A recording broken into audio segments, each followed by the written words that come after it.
اعوذ باللہ من الشیطان الرجیم بسم اللہ الرحمن الرحیم۔ سورۃ البقرہ آیت نمبر 158 سے 163 تک اس کا ترجمہ اور تفسیر دیکھتے ہیں۔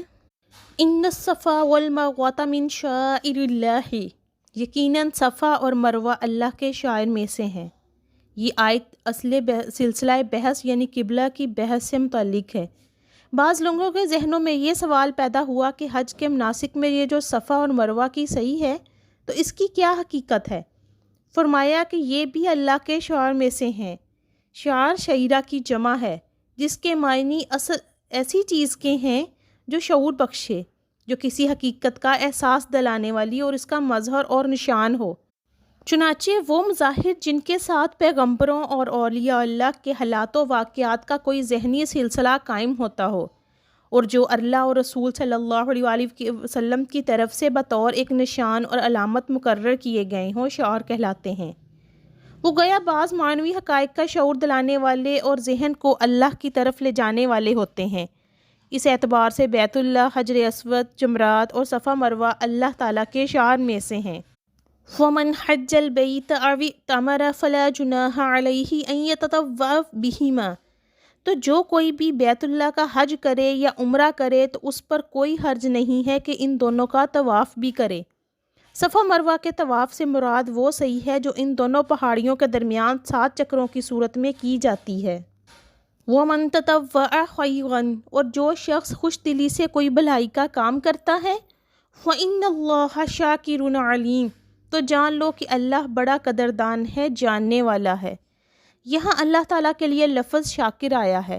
لفظ شکر کی نسبت جب بندے کی طرف ہو تو اس کے معنی شکر گزاری اور احسان مندی کے ہوتے ہیں، لیکن جب اس کی نسبت اللہ تعالیٰ کی طرف سے ہو تو اس کے معنی قدردانی اور قبول کرنے کے ہو جاتے ہیں۔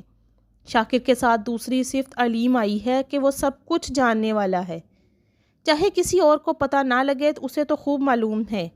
اگر تم نے اللہ کی رضا جوئی کے لیے کسی کو کوئی مالی مدد دی ہے، اس حال میں کہ داہنے ہاتھ نے کچھ بھی دیا ہو اس کے بائیں ہاتھ کو بھی خبر نہیں ہونی چاہیے۔ کو جا کے یا کسی اور انسان کے سامنے اس کا تذکرہ ہو تو یہ اللہ کے تو علم میں ہے۔ چنانچہ اللہ سے اجر و ثواب چاہتے ہو تو اپنی نیکیوں کا ڈھنڈورا پیٹنے کی کوئی ضرورت نہیں، لیکن اگر تم نے یہ سب کچھ لوگوں کو دکھانے کے لیے کیا تھا تو گویا وہ شرک ہو گیا۔ ان الذین یکتمون ما انزلنا من البینات والہدی، یقیناً وہ لوگ جو چھپاتے ہیں اس شے کو جو ہم نے نازل کی بینات میں سے اور ہدایت میں سے، من بعد ما بیشناہ للناس فی الکتاب، بعد اس کے ہم نے اس کو واضح کر دی ہے لوگوں کے لیے کتاب میں۔ اولئک یلعنہم اللہ ویلعنہم اللاعنون، تو وہی لوگ ہیں کہ جن پر لعنت کرتا ہے اللہ اور لعنت کرتے ہیں تمام لعنت کرنے والے۔ اس آیت میں یہود کی طرف اشارہ ہے جن کا ذکر پہلے بھی گزر چکا ہے۔ یہاں اب گویا آخری قطعی صفی کے طور پر ان کے بارے میں چند باتوں کا مزید اضافہ کیا جا رہا ہے۔ یہاں پر ان سے مراد خاص طور پر وہ نشانیاں مراد ہیں جو اللہ تعالیٰ نے توراۃ میں نبی آخر الزمان کے بارے میں یہود کی رہنمائی کے لیے واضح فرمائی تھیں، لیکن یہود نے ان نشانیوں سے رہنمائی حاصل کرنے کی بجائے ان کو چھپانے کی کوشش کی۔ آیت 140 میں ہم پڑھ چکے ہیں، وَمَنْ أَظْلَمُ مِمَّنْ كَتَبَ شَهَادَةً عِنْدَهُ مِنَ اللَّهِ، اور اس شخص سے بڑھ کر ظالم اور کون ہوگا جس کے پاس اللہ کی طرف سے ایک گواہی تھی جسے اس نے چھپا لیا۔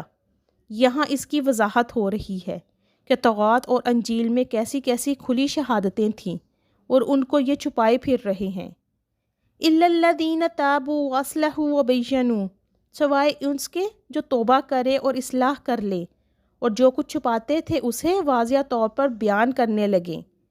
فَأُولَئِكَ أَتُوبُ عَلَيْهِمْ، تو ان کی توبہ میں قبول کروں گا، میں اپنی نگاہ التفات کی ان کی طرف متوجہ کر دوں گا۔ وَأَنَّ التَّوَّابُ الرَّحِيمُ، اور میں تو ہوں ہی توبہ کا قبول کرنے والا، رحم فرمانے والا۔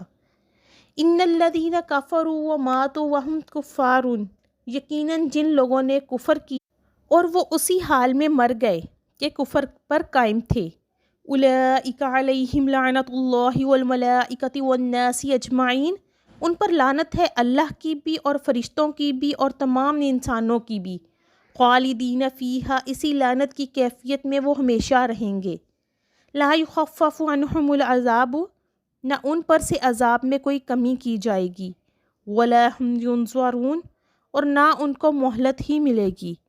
عذاب کا تسلسل ہمیشہ قائم رہے گا، ایسا نہیں ہوگا کہ ذرا سی دیر کے لیے وقفہ ہو جائے یا سانس لینے کے لیے مہلت مل جائے۔